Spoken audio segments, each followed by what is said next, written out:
joining us on this special broadcast is Dr. Angukato Achumi. He was a medical student and he was on COVID duty. He's a doctor. He faced racism in West Bengal. But Niranjan, you know what's the best part about this story is that Dr. Angukato did not allow hate to get to him.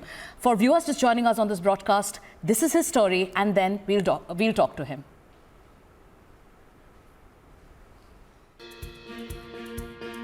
The dawn of COVID-19 in India gave birth to a new breed of racism, coronavirus racism.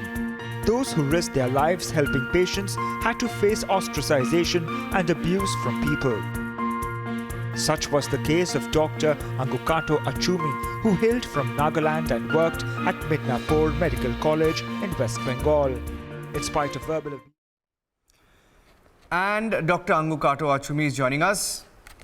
Good afternoon, Dr. Angukato. Good afternoon. Good afternoon. Thank you for inviting me on your channel. No, it's our pleasure. It's our honor to have you. And we salute you and we salute all our COVID heroes. Let's tell you that, we've seen some fantastic stories of doctors, who put their lives on the line with such grit and determination, and nothing has been able to stop them.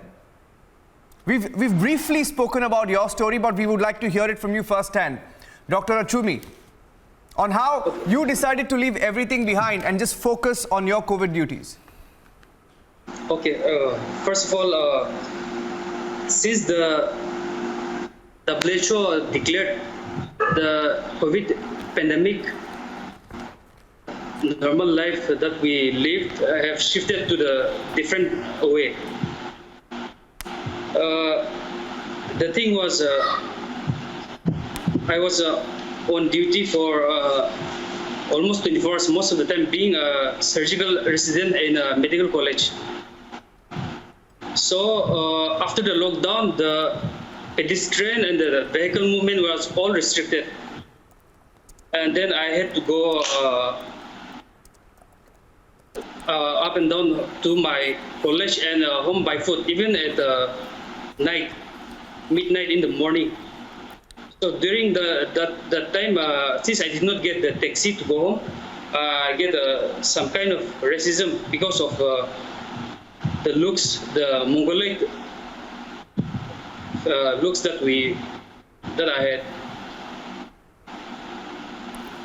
Yes, Dr. Achumi, like we've been telling you, we are very inspired by your story, and like, I was telling Niranjan as well, you did not allow hate to get to you. Today is Independence Day. First of all, wishing you a very happy Independence Day. And as we celebrate the essence of unity in diversity, the essence and the spirit of a new India, if you could tell us about that one moment, Dr. Achumi, when you decided that for you, it's going to be duty first. For you, you're not going to let all those kind of comments, that kind of unwarranted behavior to get to you.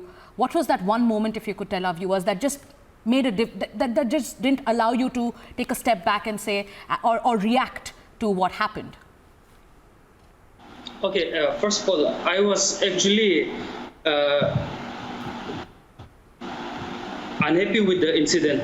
What actually happened was, because after 24 hours of duty, and then I had midnight operation till 1 a.m. And then I had to go down. Then there were 4 persons on the bike.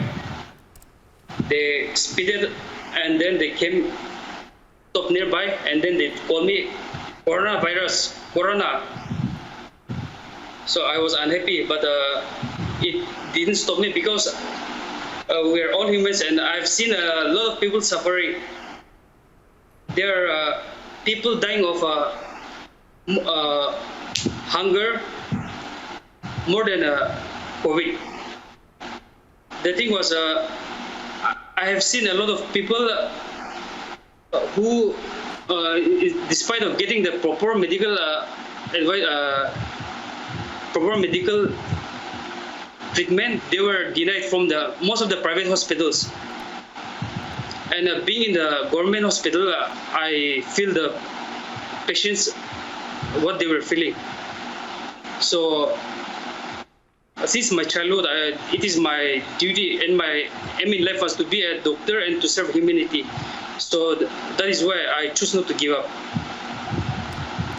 You know, Sagarika and Dr. Achumi, some of the worst affected states, and this is the beauty of it, right? I mean, Dr. Achumi is a doctor who's practicing as of this minute in Midnapore, West Bengal, and West Bengal has been very badly affected. So when he says that he's seen the worst of it, and people die not just of COVID and the comorbidities, but also due to hunger. So you've been there for quite some time, you've seen it. But there's something about your story. When you were attacked, and when I mean attacked, and I'm saying that when you were racially attacked, Dr. Achumi, we believe that there was also the role of someone in your life who asked you not to give up, to ignore these people and carry on. Tell us how you fought racism back. What motivates you to go back to that hospital and treat those people every day? Okay, seeing daily news on the media regarding northeastern people, they are being harassed, and then the landlord, they forcefully evict the students of the northeast people. But things were different for me because my landlord, Mr. Day, he was very kind. The moment I was verbally harassed by some locals, I called my landlord, and he was very supportive. He instantly went to the Kotwali police office, the nearest police station, and he lodged a complaint on the against those people. And then the police came instantly, and then the owner came instantly, and then he supported me. Actually, I did not expect this kind of treatment because hearing the daily news of harassing the people from northeast states. But I was expecting the worst case scenario, but my landlord was with me, for me. And the police were very supportive. Dr. Achumi, thank you for sharing your story. And like you said, for you, it was duty first. Your aim was to be a doctor and to serve humanity. Those people who did what they did, I'm sure law enforcement agencies, because you said you went to the police, took the action. They do not represent, they do not represent the larger country as a whole. Today, I'd like to wish you Happy Independence Day once again. I'd like to thank you once again for inspiring us with your story. Thank you, Dr. Achumi. Thank you, Doctor.